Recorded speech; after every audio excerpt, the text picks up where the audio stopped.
പുതിയ കാലത്ത് ഭക്ഷണത്തിന് ശേഷമോ മുമ്പൊക്കെ ഇത്തിരി പഴം കഴിക്കുമെന്നല്ലാതെ പഴം മാത്രം ഭക്ഷണമായി കഴിക്കുന്ന ആളുകൾ നമ്മളിലില്ല.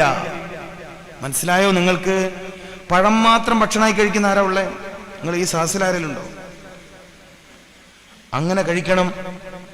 രാവിലത്തെ ഭക്ഷണം പഴഭക്ഷണമാക്കി നോക്ക് നിങ്ങൾ. ഇത്രയും ദിവസത്തേക്കാൾ ഉണർവോടെ, ഉഷാറോടെ, ആരോഗ്യത്തോടെ ജോലി ചെയ്യാൻ കഴിയും. ഇത് പറയുമ്പോൾ മഹാനായ വെളിയങ്കോട് ഉമർ ഖാദി റളിയല്ലാഹു തആല അൻഹു എന്ന മഹാവൈദ്യശാസ്ത്ര പണ്ഡിതനെ ഓർമ്മിക്കുന്നു ഞാൻ. തബറുക്കിന് വേണ്ടി അവിടുന്ന് പഠിപ്പിച്ച ഇൽമ് ഞാൻ ഈ സദസ്സിൽ വെക്കുകയാണ്. അതും തബറുക്കിന് വേണ്ടിയാണ്. നിങ്ങളുടെ പ്രഭാത ഭക്ഷണം ഏറ്റവും നന്നായി പഴുത്ത് തൊലികറുത്ത നേന്ത്രപ്പഴവും ഈത്തപ്പഴവുമായാൽ പിറ്റേ ദിവസം വരെ നിങ്ങൾ ഭക്ഷണം കഴിച്ചില്ലെങ്കിലും ശരീരത്തിന് രോഗം വരൂല. ഭക്ഷണം കഴിക്കാത്തത് കൊണ്ടുള്ള രോഗം വരൂല.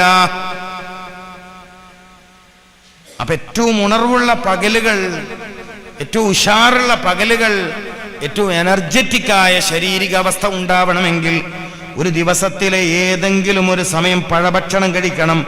അതിനേറ്റവും നല്ലത് പ്രഭാതത്തെ തെരഞ്ഞെടുക്കലാണ്. അത്താഴത്തെക്കുറിച്ച് സൂചിപ്പിച്ചപ്പോൾ നബി സല്ലല്ലാഹു അലൈഹി വസല്ലമ തങ്ങൾ പഴത്തെക്കുറിച്ച് സൂചിപ്പിച്ചു. ഷഹ്റു റമദാൻ വരാൻ പോവുകയാണ്. അത്താഴം കഴിക്കാതെ നിങ്ങളിൽ ആരും നോമ്പെടുക്കരുത്. ഒരാളും അതിനെ നിസ്സാരപ്പെടുത്തരുത്. തറാവീഹ് കഴിഞ്ഞു ഭക്ഷണം കഴിച്ചുറങ്ങിയിട്ട് ഞാൻ അത്താഴത്തിന് എണീക്കാറില്ല എന്ന് പറയരുത്. ഇത് നിർഭാഗ്യമുള്ള ആളുടെ ലക്ഷണമാണ്.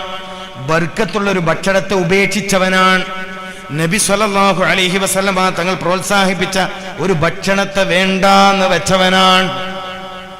നബി സല്ലല്ലാഹു അലൈഹി വസല്ലമ തങ്ങൾ പ്രോത്സാഹിപ്പിച്ച ഒരു കാര്യത്തെ വേണ്ടാന്ന് നോക്കുക. നിങ്ങൾ ആരാണ്? പ്രത്യേകിച്ച് തിന്നൽ ഇഷ്ടമുള്ള നമ്മൾ തിന്നാൻ പറഞ്ഞാൽ ബർക്കത്ത് കളയണോ? നമുക്ക് ഇഷ്ടമുള്ള കാര്യമാണ് തിന്നാന്ന് പറയണത്. അതിൽ ബർക്കത്തുള്ള കാര്യം നമ്മൾ എന്തിനു കളയണം? എല്ലാവരും അത്താഴം കഴിക്കണം. റമദാൻ വരികയാണ്. അത്താഴത്തിൽ ബർക്കത്തുണ്ട്. അത്താഴം പഴഭക്ഷണമാക്കണം. ഇസ്ലാമിക വൈദ്യശാസ്ത്രം കൈകാര്യം ചെയ്യുന്ന പണ്ഡിതന്മാര് ആ സമയത്ത് പഴങ്ങൾ കഴിക്കുന്നതിന്റെ ഒരുപാട് ശാസ്ത്ര ഗുണങ്ങൾ പറയുന്നുണ്ട്. ചെറിയ സമയമായതുകൊണ്ട് ഞാൻ അങ്ങോട്ടൊന്നും പോണില്ല. ആ സമയത്ത് പഴങ്ങൾ കഴിക്കുന്നതിന്റെ ഒരുപാട് ഉപകാരങ്ങൾ പറയുന്നു.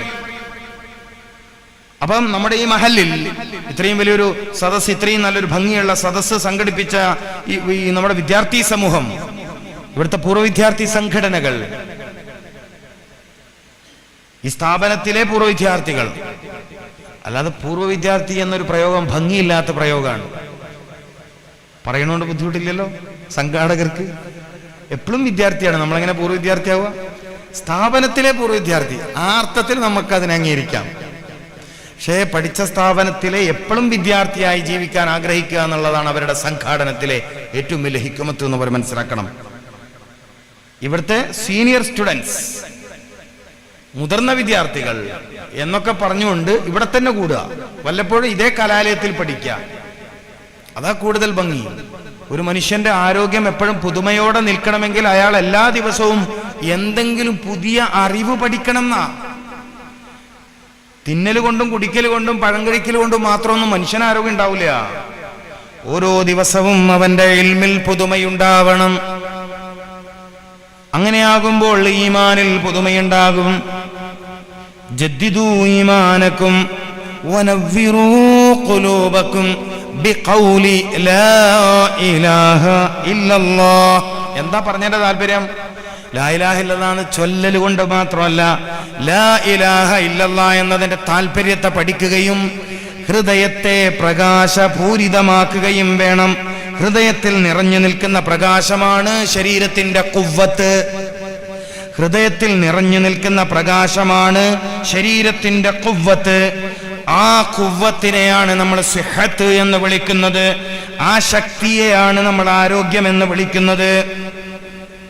ഓരോ ദിവസവും നിനക്ക് നിന്റെ രക്ഷിതാവിലുള്ള അറിവ്, പുതിയ അറിവുണ്ടാവട്ടെ.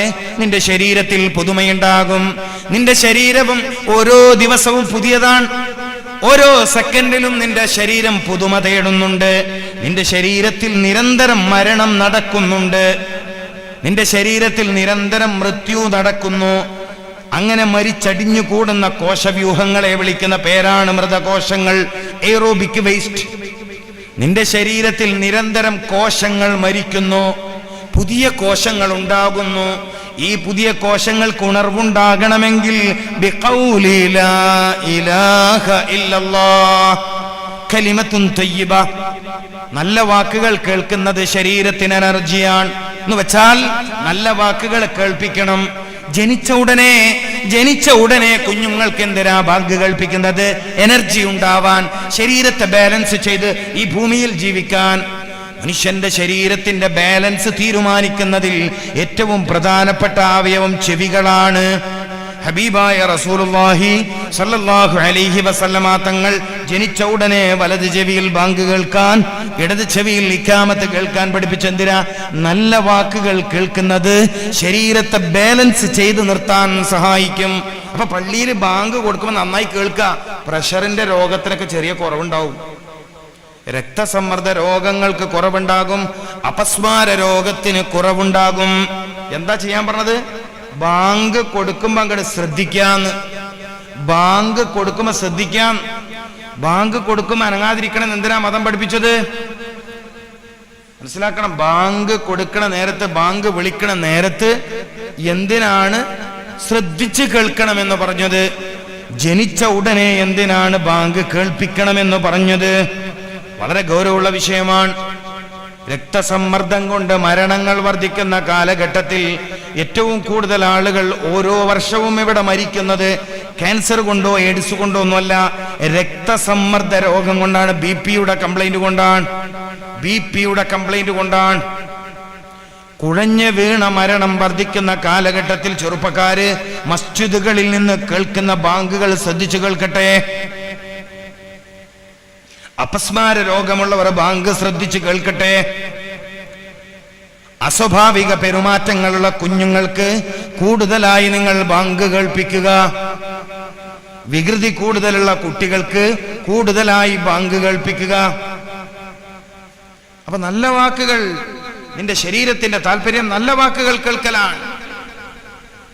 ഓരോ സമയത്തും നിന്റെ ശരീരത്തിൽ പുതുമ സംഭവിക്കുന്നു. അടിസ്ഥാനത്തിൽ നീ പുതിയ പുതിയ കാര്യങ്ങൾ പഠിച്ചുകൊണ്ടിരിക്കണം. പലർക്കും ശാരീരിക ക്ഷമത കുറഞ്ഞു പോവാനുള്ള ഒരു പ്രധാന കാരണം മറ്റൊന്നെന്താണ്? പഠനം നിർത്തലാണ്, ഇൽമ് നിർത്തി എന്നതാണ്. ഇൽമിന്റെ വഴി ഉപേക്ഷിച്ചു. നമ്മുടെയൊക്കെ സമൂഹത്തിൽ ഉലമാക്കളെ കാണില്ലേ, പണ്ഡിതന്മാരെ കാണില്ലേ? ഞാൻ ഇങ്ങോട്ട് വരുമ്പോ ഇവിടെ ഉസ്താദ് പറഞ്ഞു, ഏഴിമല തങ്ങളൊക്കെ ഞങ്ങളെ നാട്ടിൽ വന്നിട്ടുണ്ട്. ഏഴിമല തങ്ങൾ എന്ന് പറഞ്ഞ വലിയ വന്യ വയോധികൻ, അല്ലാഹു മരിച്ചുപോയി ഖബർ വിശാലമായി കൊടുക്കട്ടെ. മൂപ്പര് ആ മഹാനുഭാവന്റെ ഏറ്റവും വലിയ പ്രത്യേകത എന്താ? കിതാബ് നോക്കിക്കൊണ്ടേയിരിക്കുക. ഒരു തവണ ഹജ്ജ്, പരിശുദ്ധ ഹജ്ജ് ആ മഹാനുഭാവന്റെ കൂടെ നിർവഹിക്കാൻ അവസരം ഉണ്ടായി. ഞാൻ കൂടുതൽ സമയവും അദ്ദേഹത്തെ കണ്ടത് ഗ്രന്ഥങ്ങൾ, കിതാബുകൾ പരിശോധിക്കുന്നതായിട്ടാണ്. ഹജ്ജിന്റെ അമലിന്റെ ഭാഗമായി മിനാ ടെന്റിൽ ദിവസങ്ങൾ താമസിക്കണം. ഈ താമസത്തിന്റെ വേളയിൽ പലരും ഖുർആൻ ഓത്ത്, ദിക്ർ ചൊല്ലുക പോലത്തെ കാര്യങ്ങൾ ചെയ്യുമ്പോൾ മഹാനായ മർഹൂം ഏഴുമല തങ്ങൾ ചെയ്യുന്നതാണ് കിതാബുകൾ. ജിദ്ദയെന്നും മറ്റു കുത്തുബഖാനകളിൽ നിന്നൊക്കെ ഇങ്ങനെ ശിഷ്യന്മാര് അറിയുന്ന ആള് കിതാബ് കൊണ്ട് കൊടുക്കുകയാണ്. നമ്മളൊക്കെ ഹജ്ജിനും ഉംറക്കും മറ്റൊക്കെ പോയ മുട്ടായി, ആ ഈത്തപ്പഴം ഇതൊക്കെ കൊണ്ടുതരും ജനങ്ങള്. തങ്ങൾക്ക് സ്നേഹത്തോടെ കൊണ്ടു കൊടുക്കുന്ന കിതാബാണ്. മൂപ്പറിങ്ങനെ കിതാബ് നോക്കുകയാണ്. എത്ര വയസ്സുള്ള സമയത്ത്? 1045 പരം ഹജ്ജ് ചെയ്യാൻ ആരോഗ്യത്തോടെ മൂപ്പര് നല്ല റാഹത്തിൽ ചെയ്യാൻ എനർജി. ഇൽമ് ശാരീരിക ക്ഷമത വർദ്ധിപ്പിക്കും. നിങ്ങൾ മനസ്സിലാക്കി. അറിവ് ശാരീരിക ക്ഷമത വർദ്ധിപ്പിക്കും. ഇല്ലാലി അബ്ദൂൻ എന്ന് പറഞ്ഞതിന് ഇല്ലാലി അരിഫൂനി എന്ന് ബയാൻ ചെയ്യാറുണ്ട്. എന്നെ അറിയാൻ വേണ്ടി അല്ലാതെ എന്നും ബയാൻ ചെയ്യാറുണ്ട്. എന്താ എന്റെ താല്പര്യം? എന്നെ അറിയുന്നതിലൂടെയാണ് നിന്റെ ആരോഗ്യത്തിന്റെ വർധനവ്, നിന്റെ ശാരീരിക നിലനിൽപ്പ്, മാനസിക നിലനിൽപ്പ് എന്നെ അറിയുന്നതിലൂടെയാണ്. എന്നെ അറിയുക എന്ന ദൗത്യത്തിലായാണ് നിന്നെ സൃഷ്ടിച്ചത്. അപ്പൊ പറഞ്ഞു വന്നത്, ഓരോ ദിവസവും പുതുതായ കാര്യങ്ങൾ പഠിക്കുന്നത് വലിയ ഗുണമാണ്. ആരോഗ്യം നിലനിൽക്കും, യുവത്വം നിലനിൽക്കും. ചെറുപ്പക്കാരാണ് ഈ പരിപാടി സംഘടിപ്പിച്ചത്. അവർക്ക് എന്തെങ്കിലും ഗുണമുള്ള കാര്യം പറഞ്ഞു കൊടുക്കണ്ടേ? അപ്പൊ അവര് പൂർവ്വ വിദ്യാർത്ഥികൾ എന്ന് പറഞ്ഞോട്ടെ. പക്ഷേ പൂർവ്വ വിദ്യാർത്ഥികൾ എന്ന് പറഞ്ഞ് മാറി നിൽക്കുന്നതിന് പകരം മുതിർന്ന വിദ്യാർത്ഥികൾ എന്ന് പറഞ്ഞുകൊണ്ട് ഈ സ്ഥാപനത്തിൽ ഏറ്റവും ചുരുങ്ങിയത് മാസത്തിൽ ഒരു തവണയെങ്കിലും അവർക്ക് ഉപകാരം കിട്ടുന്ന വിഷയം പഠിക്കാനിരിക്കണം. സൂറത്തുൽ കഹ്ഫിന്റെ ചെറുപ്പക്കാര് പഠിക്കണം. സൂറത്തുൽ കഹ്ഫ് അവര് പഠിക്കണം. ഇന്നഹും ഫിത്യത്തുൻ ആമനൂ ബിറബ്ബിഹിം ഫസിദ്നാഹും ഹുദാ എന്ന ആയത്ത് കുട്ടികൾ പഠിക്കണം. ഈ പൂർവ്വ വിദ്യാർത്ഥി സംഘടനയുടെ ആളുകൾ പഠിക്കണം. അവര് എന്നെ വിളിച്ചതിന്റെ സമ്മാനാണിത്. അവർക്ക് ഞാൻ എന്തേലും പറഞ്ഞു കൊടുക്കണ്ട. നാട്ടുകാർക്ക് മുഴുവൻ ആരോഗ്യം ഉണ്ടാക്കുന്ന കാര്യം പറഞ്ഞു കൊടുത്തു. എന്റെ ചെറുപ്പക്കാരുടെ, എന്റെ യുവാക്കൾക്ക് ആരോഗ്യം, സിഹത്ത്, ഖുവ്വത്ത്, നശാത്ത്, അലി റളിയല്ലാഹു തആല അൻഹുവിനെ പോലെ ഉശിരുള്ള ശരീരം, അലി റളിയല്ലാഹു തആല അൻഹുവിനെ പോലെ ഉശിരുള്ള ശരീരം, ശക്തിയുള്ള ശരീരം. ഫാത്തിമ ബീബിക്ക് വരനായി അലി റളിയല്ലാഹു തആല അൻഹുവിനെ റസൂലുള്ളാഹി സ്വല്ലല്ലാഹു അലൈഹി വസല്ലമ തങ്ങൾ തെരഞ്ഞെടുക്കാനുള്ള കാരണം വേറെ പുതിയപ്പിള്ളാരെ കിട്ടാഞ്ഞിട്ടല്ല. ആരോഗ്യമുള്ള ശരീരത്തിന്റെ ഉടമസ്ഥൻ. ഇൽമുള്ളവർ വേറെ ഉണ്ടായിരുന്നു, പൈസ ഉള്ളവർ വേറെ ഉണ്ടായിരുന്നു, ചെറുപ്പക്കാർ വേറെ ഉണ്ടായിരുന്നു. അബൂബക്കർ സിദ്ദീഖ് റളിയല്ലാഹു തആല അൻഹു വിവാഹം കഴിക്കാൻ അനുവാദം ചോദിച്ചിട്ടുണ്ട്. ഉമർ ബിൻ ഖത്താബ് റളിയല്ലാഹു തആല അൻഹു വിവാഹത്തിന് അനുവാദം ചോദിച്ചിട്ടുണ്ട്. ചരിത്രാണ്.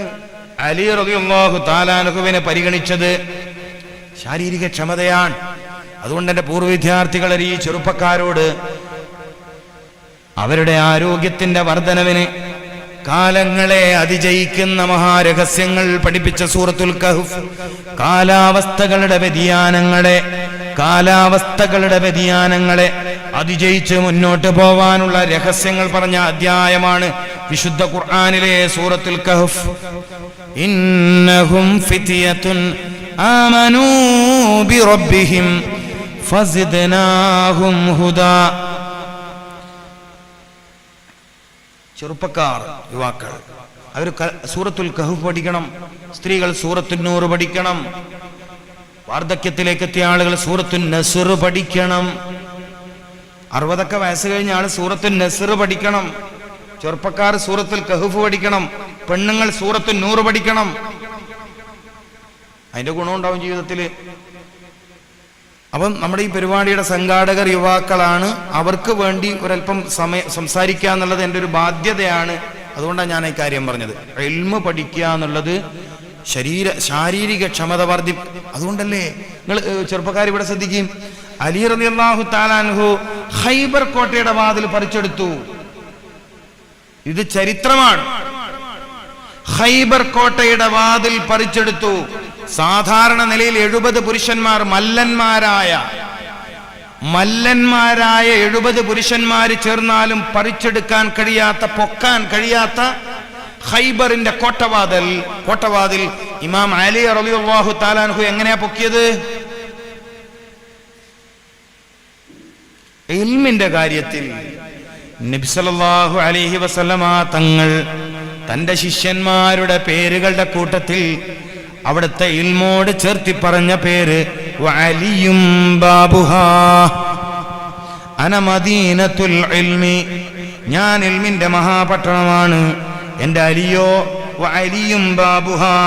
ചെറുപ്പക്കാർ മനസ്സിലാക്കേണ്ടത്, ആരോഗ്യ നിർമ്മതിക്ക് ഒരു യുവാവിനെ സംബന്ധിച്ചിടത്തോളം യൗവന കാലഘട്ടത്തിൽ നിന്റെ ആരോഗ്യത്തിന്റെ നിലനിൽപ്പിന് വേണ്ടി നീ ചെയ്യേണ്ട ഏറ്റവും പ്രധാനപ്പെട്ട കാര്യം ഖുർആൻ പഠിക്കലും ഹദീസ് പഠിക്കലും ഫിഖ് പഠിക്കലുമാണ്.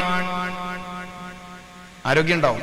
ഓർണിഷ് തെറാപ്പി, ഒരു തെറാപ്പിയുടെ പേര് ഓർണിഷ് തെറാപ്പി. സൈക്കോ തെറാപ്പി നിങ്ങൾ കേട്ടിട്ടുണ്ടാവും. ഫിസിയോതെറാപ്പി എല്ലാവരും കേട്ടിട്ടുണ്ടാവും. ഫിസിയോതെറാപ്പി അത് കേൾക്കാണ്ടിരിക്കില്ല. മ്യൂസിക്കൽ തെറാപ്പി ഉണ്ട്. മ്യൂസിക്കൽ തെറാപ്പി, പാട്ട് കേൾപ്പിച്ചിട്ട് സൂക്കേട് മാറ്റുക. നല്ലതാണ്. നല്ല പാട്ട് പാടി കൊടുക്കുക രോഗികൾക്ക്, രോഗം മാറും, വേദന മാറും.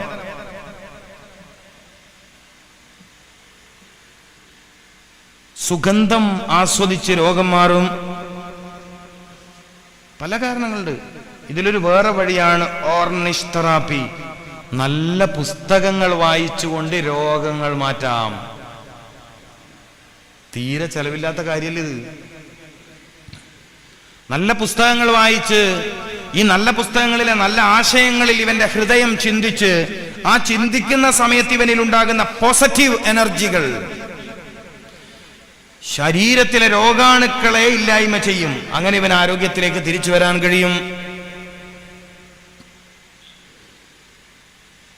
ആരോഗ്യത്തിലേക്ക് തിരിച്ചു വരാൻ കഴിയുന്നു. വന്നവരല്ല, ജനങ്ങളിൽ വലിയ ഭൂരിഭാഗം ആളുകളും ശിക്ഷാരോഗം വന്നവരാണ്. ഇത് കുറച്ചുകൂടി ഞാൻ വിശദമാക്കി പറഞ്ഞു തരാം. പരീക്ഷണ രോഗം, ശിക്ഷാരോഗം.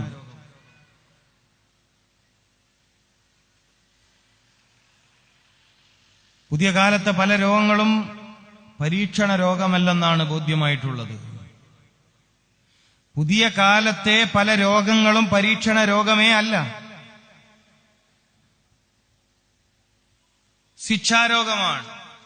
എന്തിന്റെ ശിക്ഷയാണ്, എന്തിന്റെ ശിക്ഷയാണെന്ന് ചോദിക്കുമ്പോഴാണ് ഈ ഹദീസ് ഓർമ്മ വരുന്നത്. ഏത് ഹദീസ്? നിഅമതാനി മഅബൂനും ഫീഹിമാ കസീറും മിനന്നാസ്. ശിക്ഷാരോഗം ഒന്നിവിടെ ശ്രദ്ധിച്ചാൽ ചികിത്സ എളുപ്പമാകും, രോഗം ശിഫയാവാൻ എളുപ്പമാകും. ശിക്ഷാരോഗം എനിക്ക് എങ്ങനെയാ വന്നത് എന്നതറിയാൻ താല്പര്യമുണ്ടെങ്കിൽ ഉടനെ പോവേണ്ടത് മറ്റൊരു ഹദീസിലേക്കാണ്. ആ ഹദീസാണ് ഞാൻ ഓതിയത്. നിഅമതാനി മഅബൂനും ഫീഹിമാ കസീറും മിനന്നാസ്. ആരോഗ്യത്തെ പാഴാക്കി കളയുന്നവരാണ്. അപ്പൊ എനിക്ക് പ്രമേഹ രോഗം വന്നത് അതിന്റെ ഉത്തരവാദി ഞാനാണ് എന്നർത്ഥം. എനിക്ക് കരള് രോഗം വന്നതിന്റെ ഉത്തരവാദി ഞാൻ തന്നെയാണ് എന്നർത്ഥം. പ്രഷറിന്റെ കംപ്ലൈന്റ് വരാൻ കാരണം ഞാൻ തന്നെ. സ്ട്രോക്ക് വരാൻ, പുതിയ കാലത്തെ ചെറുപ്പക്കാര് ഭയപ്പെടേണ്ട മറ്റൊരു രോഗേത ആക്സിഡന്റിൽ മരിക്കുന്നതിനേക്കാൾ ഭയാനകമായ രൂപത്തിൽ കേരളത്തിൽ തലകറങ്ങി വീണിട്ടുള്ള മരണത്തിന്റെ എണ്ണം കൂടുകയാണ്. ആക്സിഡന്റിൽ മരിക്കുന്നതിനേക്കാൾ, എന്റെ സദസ്സ് ശ്രദ്ധിക്കുന്നുണ്ടല്ലോ അല്ലേ, ആക്സിഡന്റിൽ മരിക്കുന്നതിനേക്കാൾ കൂടുതൽ ആളുകൾ തലകറങ്ങി വീണ് മരിക്കുന്നു. കുഴഞ്ഞു വീണ് മരണം എന്നാ അതിന്റെ പേര്. കുഴഞ്ഞു വീണ് മരണം. രാത്രി ഉറങ്ങൽ വൈകുക, മൊബൈൽ ഫോണിന്റെ ഉപയോഗം കൂടുക, തലയുടെ അടുത്ത് മൊബൈൽ ഫോൺ വെച്ച് കിടന്നുറങ്ങുക.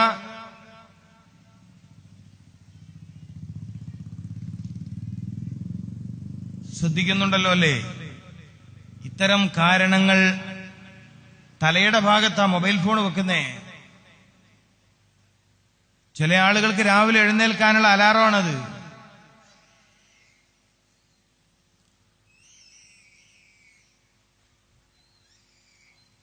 അപ്പോ നിഅമതാനി മഅബൂനും ഫീഹിമാ കസീറും മിനന്നാസ് എന്ന് പറഞ്ഞതിന്റെ താല്പര്യം നിങ്ങൾ മനസ്സിലാക്കണം. ആരോഗ്യത്തെ പാഴാക്കി കളയുന്നു, ആരോഗ്യത്തെ നശിപ്പിച്ച് കളയുന്നു, സ്വയം തളരുന്നു, സ്വയം ക്ഷീണിക്കുകയാണ് മനുഷ്യരിൽ അധിക പേരും. അങ്ങനെ പറയുമ്പോൾ ഈ വിഷയത്തിന്റെ ഒരു ഭാഗം പോകുന്നത് എങ്ങോട്ടാണെന്നറിയുമോ? പുതിയ കാലത്തെ മനുഷ്യന്മാർക്ക് സുലഭമായി ഭക്ഷണം ലഭിക്കുമെങ്കിലും ആവശ്യമുള്ളത് തിന്നൂല്ല, ആവശ്യമില്ലാത്തത് വല്ലാതെ കഴിക്കുകയും ചെയ്യും. ഇതാണ് പുതിയ കാലത്തൊരു ശീലം. ആവശ്യമുള്ളത് തിന്നൂല്ല, ശരീരത്തിന് ആവശ്യമുള്ള ഭക്ഷ്യവസ്തുക്കൾ നമ്മൾ കൊടുക്കൂല. ഉദാഹരണം പറഞ്ഞാൽ ഒരു മനുഷ്യന് പ്രഭാതത്തിൽ അവന്റെ ശരീരത്തിന് രാവിലത്തെ ഭക്ഷണമായി ഒരു മനുഷ്യന്റെ ശരീരത്തിന് ഏറ്റവും നല്ലത് പഴങ്ങളാണ്. ഏറ്റവും നല്ലത് പഴമാണ്. നേന്ത്രപ്പഴവും ഈത്തപ്പഴവും അത്തിപ്പഴം പോലത്തെ നല്ല പഴങ്ങളാണ്. ആരാ കഴിക്കാൻ? ആരും കഴിക്കില്ല. പാഴാക്കി കളഞ്ഞവനിൽപ്പെട്ടു.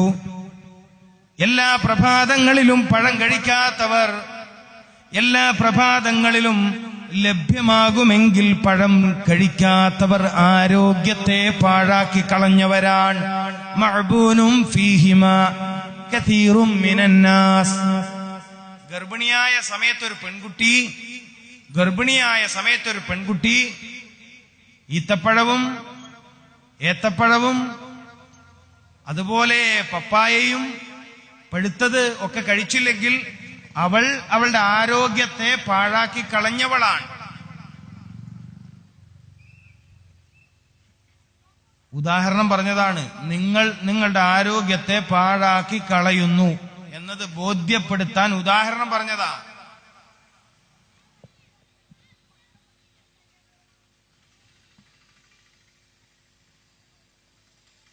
അപ്പൊ മനുഷ്യരിൽ അധിക പേരും രോഗികളാകുന്നത് അവര് തന്നെ അവരുടെ ആരോഗ്യത്തെ പാഴാക്കി കളയുന്നത് കൊണ്ടാണ് എന്ന് മനസ്സിലാക്കുക.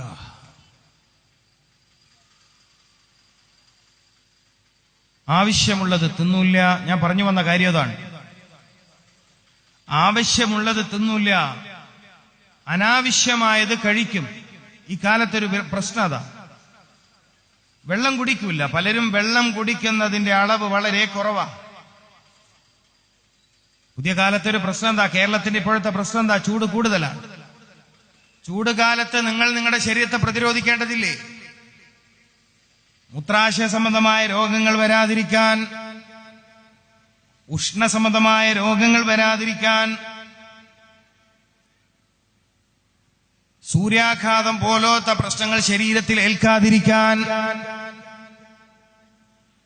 ശരീരത്തിൽ ക്രമാതീതമായ ചൂട് വർദ്ധിക്കുന്നത് കാരണം ആന്തരികവും ബാഹ്യവുമായ രോഗം വരാതിരിക്കാൻ, ഉഷ്ണകാലത്ത് പ്രത്യേകിച്ചും നിങ്ങൾ ചില പ്രതിരോധ വഴികൾ സ്വീകരിക്കണമെന്നാണ് ഇസ്ലാമിന്റെ താല്പര്യം. നബി സല്ലല്ലാഹു അലൈഹി വസല്ലമ തങ്ങളുടെ സുന്നത്തിന്റെ താല്പര്യം അതാണ്. ആ വിഷയത്തിൽ ഒന്നാം സ്ഥാനത്ത് നിൽക്കുന്ന വലിയ പ്രതിരോധ വഴിയാണ് ആവശ്യമായ അളവിൽ വെള്ളം കുടിക്കണം. എത്ര പേര് കുടിക്കാൻ? വീട്ടിലിരിക്കുന്ന സ്ത്രീകൾ വെള്ളം കുടിക്കൽ വളരെ കുറവാണ്. ഞാൻ കാണിക്കാൻ വരുന്ന, കൺസൾട്ടിങ്ങിന് വരുന്ന രോഗികളോടേക്കും വെള്ളം കുടിക്കാറുണ്ടോ? അത്യാവശ്യം കുടിക്കും. അത്യാവശ്യം കുടിക്കുന്ന പറഞ്ഞാൽ ഊണയിക്കുമ്പോൾ അച്ചാറൊക്കെ തൊട്ട് കൂട്ടണമായിരിക്കും. 2, 3, 4 മാത്രം ഗ്ലാസ് കുടിക്കുന്ന ആളുകളുണ്ട്. പുതിയ കാലത്ത് ഇസ്ലാമിക സമൂഹം ഇതൊക്കെ പഠിക്കണം. മനുഷ്യ സമൂഹം ഇത് പഠിക്കണം. മാനവരാശിക്ക് ഈ പാഠം പഠിപ്പിച്ചു കൊടുക്കണം. ഖുർആനിൽ രോഗം വരാതിരിക്കാനുള്ള വല്ല പ്രതിരോധം ഉണ്ടോ എന്ന് ചോദിച്ചപ്പോ വഷ്റബു,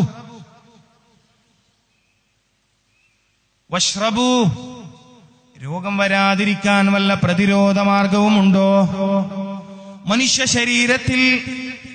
മനുഷ്യ ശരീരത്തിൽ മാരകമായ രോഗം വരാതിരിക്കാൻ വല്ല പ്രതിരോധ വഴിയും ഖുർആൻ പറഞ്ഞിട്ടുണ്ടോ? വഷ്റബു, കുടിക്കുക. ഞാൻ സദസ്സിനോട് ഇടയ്ക്ക് ചോദ്യം ചെയ്തിരിക്കുകയാണ്. ഇവിടെ ദുനിയാവിൽ റാഹത്തോടെ ജീവിക്കണം എന്ന് താല്പര്യമുള്ളവർക്കുള്ള വാദായി പറയണത്, പ്രസംഗ പറയണത്. ഇവിടെ ഈ നാട്ടിൽ ഇതാണ് നമ്മുടെ വലിയ വിഷയം. നമ്മുടെയൊക്കെ ഏറ്റവും വലിയ അന്വേഷണം ദുനിയാവിൽ സുഖം എങ്ങനെ വർദ്ധിപ്പിക്കാം, സന്തോഷം എങ്ങനെ വർദ്ധിപ്പിക്കാം എന്നതാണ്.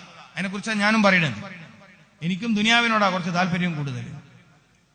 കാരണം ആഖിറത്തിന്റെ കൃഷിയുടെ ഇതാണ്. ആഖിറ ഉണ്ടാക്കാൻ ദുനിയാവ് തന്നെ വേണം.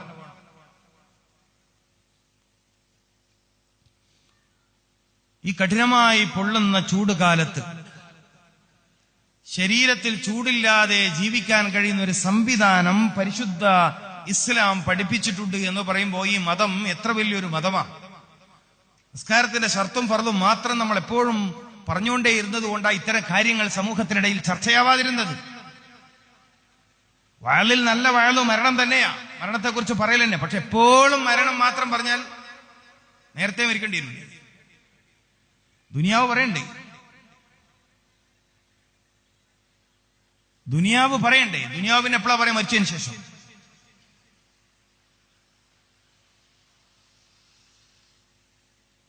ചൂട് വല്ലാതെ വർദ്ധിച്ച കാലഘട്ടത്തിൽ ഇമാം റംലി റഹ്മത്തുള്ളാഹി അലൈഹിയെ നമ്മൾ ഓർമ്മിക്കണം. വൈദ്യശാസ്ത്ര ലോകത്തെ വലിയ പണ്ഡിതനാണ് ഇമാം റംലി റഹ്മത്തുള്ളാഹി അലൈഹി. മുഫസ്സിറാണ് അദ്ദേഹം.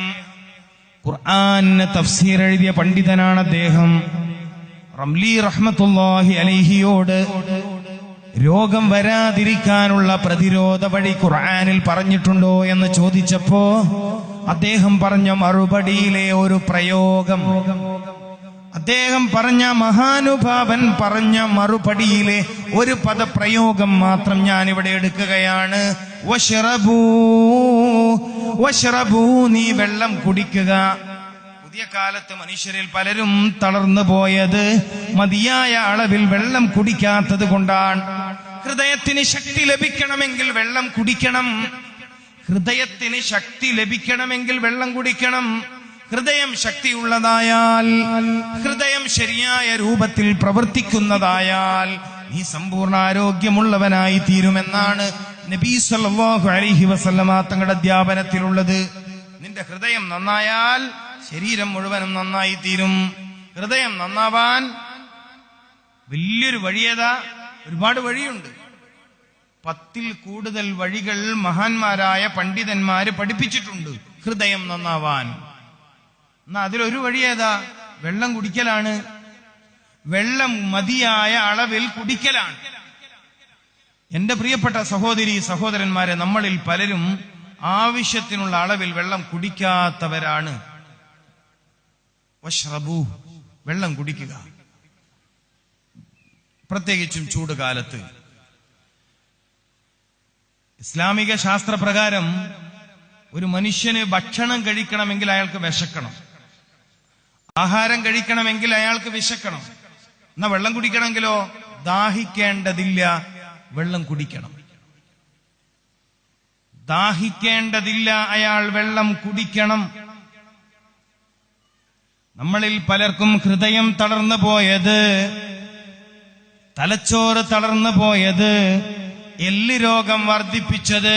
ഇനിയിപ്പോ പുതിയ രോഗം വരാൻ പോകുന്നുണ്ട് കേട്ടോ. എല്ല് രോഗത്തിൽ കാലിന്റെ മുട്ടിന്റെ ഭാഗത്തുള്ള ജോയിന്റുകൾ പരസ്പരം എത്രയാളാ ബുദ്ധിമുട്ടിലായത്? എത്ര ആളുകൾക്കാണ് ഈ പ്രയാസം? നിസ്കാരത്തിലെ ഏറ്റവും മഹത്തായ സുജൂദ് ചെയ്യാൻ കഴിയാതെ, നിസ്കാരത്തിലെ ഏറ്റവും പ്രധാനപ്പെട്ട ഭാഗം സുജൂദാണ്. മനോഹരമായി നാം പണിയുന്ന ആരാധനാലയത്തിന് മേൽ വെക്കപ്പെട്ട പേര് മസ്ജിദ് എന്നാണ്. മസ്ജിദ് എന്നാൽ സുജൂദ് ചെയ്യുന്ന ഇടമെന്നാണ്. എത്ര ആളുകളാണ് നിസ്കാരത്തിൽ സുജൂദ് ചെയ്യാൻ കഴിയാതെ പ്രയാസത്തിലായത്? എത്ര ആളുകൾക്കാണ് സുജൂദ് ചെയ്യാൻ കഴിയുന്നില്ല?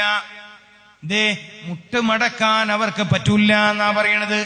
മുട്ടുമടക്കാൻ അവർക്ക് കഴിയില്ല. മതിയായ അളവിൽ വെള്ളം കുടിച്ചിരുന്നുവെങ്കിൽ എല്ലുകൾക്ക് ശക്തി ലഭിക്കാൻ, അസ്ഥികൾക്ക് ശക്തി ലഭിക്കാൻ, നിന്റെ ശരീരത്തിലെ അസ്ഥികൾക്ക് ശക്തിയുണ്ടാവാൻ നീ ഏറ്റവും ശ്രദ്ധയോടെ കൈകാര്യം ചെയ്യേണ്ടിയിരുന്നത് വെള്ളത്തെയായിരുന്നു. വെള്ളം കുടിക്കണമായിരുന്നു. അപ്പൊ ശരാശരി ഒരു 2.5 ലിറ്റർ വെള്ളമെങ്കിലും ദിനം പ്രതി നാം കുടിക്കേണ്ടതുണ്ട്. 2.5 ലിറ്റർ വെള്ളമെങ്കിലും ദിനം പ്രതി നാം കുടിക്കേണ്ടതുണ്ട്. പച്ചവെള്ളത്തിന്റെ കാര്യമാ പറയുന്നത്. ചൂടാക്കി കുടിക്കുന്ന വെള്ളത്തെ കുറിച്ചല്ല, ചൂടാക്കി കുടിക്കുന്ന വെള്ളത്തെ കുറിച്ചല്ല പറഞ്ഞത്. പച്ചവെള്ളം കുടിക്കണം. ശുദ്ധമായ കിണർ വെള്ളം നിങ്ങൾക്കുണ്ടെങ്കിൽ ദയവ് ചെയ്ത് മക്കൾക്ക് നിങ്ങൾ വെള്ളം ചൂടാക്കി കൊടുക്കരുത്. അത് അനാരോഗ്യപരമായ കാര്യമാണ്, അത് അനാരോഗ്യപരമായ ഏർപ്പാടാണ്. പച്ചവെള്ളം ശരീരത്തിന് ഗുണം ലഭിക്കാനാണ് കുടിക്കുന്നതെങ്കിൽ, ഹൃദയത്തിന് ശക്തി ലഭിക്കാനാണ് കുടിക്കുന്നതെങ്കിൽ, ദാഹം ശമിക്കാനാണ് കുടിക്കുന്നതെങ്കിൽ, മസ്തിഷ്കത്തിന് ഗുണം ലഭിക്കാനാണ് കുടിക്കുന്നതെങ്കിൽ ശുദ്ധമായ പച്ചവെള്ളം കുടിക്കുക. അല്ലാഹു തൗഫീഖ് ചെയ്യട്ടെ. ജനങ്ങൾക്കിടയിൽ തെറ്റായ ചില വിശ്വാസങ്ങൾ അങ്ങനെയുണ്ട്. എന്നാൽ കർണാടക സ്റ്റേറ്റിലെ ജനങ്ങൾ, തമിഴ്നാട്ടിലെ ജനങ്ങൾ, മഹാരാഷ്ട്രയിലെ ജനങ്ങൾ പച്ചവെള്ളം കുടിക്കുമ്പോ കേരളത്തിലെ ജനങ്ങൾ ചൂടാക്കി തണിഞ്ഞ വെള്ളം കുടിക്കും, ചൂടുവെള്ളം കുടിക്കും. കേരളത്തിലേക്കാണ് ലോഡ് കണക്കിന് മരുന്നും വരേണ്ടി വരുന്നത്. തമിഴ്നാട്ടിൽ മരുന്ന് ഉപയോഗിക്കുന്നവർ കുറവാ, രോഗികൾ കുറവാ. ഇന്ത്യയിലെ വലിയ രോഗികൾ താമസിക്കുന്നത് കേരളത്തിൽ. കാരണം എന്താ? കേരളക്കാർക്കൊരു വിശ്വാസമുണ്ട്, നമ്മൾ അത്യാവശ്യം വിവരമുള്ള ആളാണ്. എന്താ വിവരം? വെള്ളം ചൂടാക്കി കുടിക്കുക. എന്താ വിവരം? വെള്ളം ചൂടാക്കി കുടിക്കുക.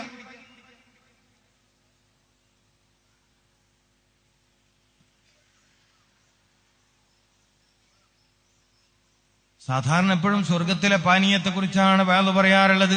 ഇനിയിപ്പോ ദുനിയാവിലെ വെള്ളത്തെ കുറിച്ചാ വയല്. സാധാരണ വയല് എന്ന് പറയുന്നത് സ്വർഗത്തിലെ തേനാറുകളെ കുറിച്ച്, പാലരുവികളെ കുറിച്ചാണ് നമ്മൾ വയല് പറയാറുള്ളത്. ഇത് ഭൗതിക ജീവിതത്തിൽ ജീവിതം സ്വർഗീയമാക്കാനുള്ള വഴികളെ കുറിച്ചാണ് പറയുന്നത്. ജീവിതം സ്വർഗീയമാക്കാനുള്ള വഴികൾ. വശ്റബു, നീ വെള്ളം കുടിക്കണം. ഇത് രോഗപ്രതിരോധമാണ് എന്ന് സയ്യിദുന റംലി റഹ്മത്തുള്ളാഹി അലൈഹി. മതിയായ അളവിൽ വെള്ളം കുടിക്കുക. സ്ത്രീകൾക്കിടയിൽ, കുട്ടികൾക്കിടയിൽ മൂത്രാശയ രോഗം വർദ്ധിക്കുന്നതിന് ഒരു വലിയ കാരണം, ഗർഭിണികളിൽ ആരോഗ്യം കുറയുന്നതിന്റെ വലിയ കാരണം, പ്രസവം പ്രയാസകരമാവുന്നതിന്റെ വലിയ കാരണം മതിയായ അളവിൽ ഗർഭകാലത്ത് വെള്ളം കുടിക്കുന്നില്ല എന്നതാണ്. നിങ്ങളത് ശ്രദ്ധിക്കണം. മതിയായ അളവിൽ വെള്ളം കുടിക്കുന്നില്ല എന്നതാണ്. അപ്പോ വെള്ളം കുടിക്കുക എന്നത് വളരെ ഗൗരവമുള്ള കാര്യമായി നാം കാണണം. പറ്റുമെങ്കിൽ പൂർവപ്രഭാതത്തിൽ സുബഹിന് മുമ്പ് വീടുകളിൽ കിണറുണ്ടെങ്കിൽ സുബഹിന് മുമ്പ് തന്നെ അന്നത്തെ ദിവസം കുടിക്കാനുള്ള വെള്ളം കോരി വെക്കുന്ന ഒരു ശീലം വീടുകളിൽ ഉണ്ടാവട്ടെ. അള്ളാഹു തൗഫീക്ക് ചെയ്യട്ടെ. കുടിക്കാൻ വേണ്ടി ഞാനൊരു നല്ല കാര്യം പറഞ്ഞുതരാം. സഹോദരിമാരുണ്ടല്ലോ, കുടിക്കാൻ വേണ്ടി നമ്മൾ കിണറിൽ നിന്ന് കോരുന്ന വെള്ളം സുബ്ഹ് ബാങ്കിന് മുമ്പ് ശേഖരിക്കാൻ നിങ്ങൾക്ക് കഴിയുമെങ്കിൽ, സുബ്ഹ് ബാങ്കിന് മുമ്പ് നിങ്ങൾക്ക് ശേഖരിക്കാൻ കഴിയുമെങ്കിൽ ആ വെള്ളത്തിന് പ്രത്യേക ഗുണമുണ്ട് എന്ന് മനസ്സിലാക്കണം. ഏത് വെള്ളത്തിന്? സുബ്ഹിന് മുമ്പ് കിണറിൽ നിന്ന് കോരിയെടുക്കുന്ന വെള്ളത്തിന് പ്രത്യേക ഗുണമുണ്ട് മനുഷ്യന്റെ ആരോഗ്യ വിഷയത്തിൽ.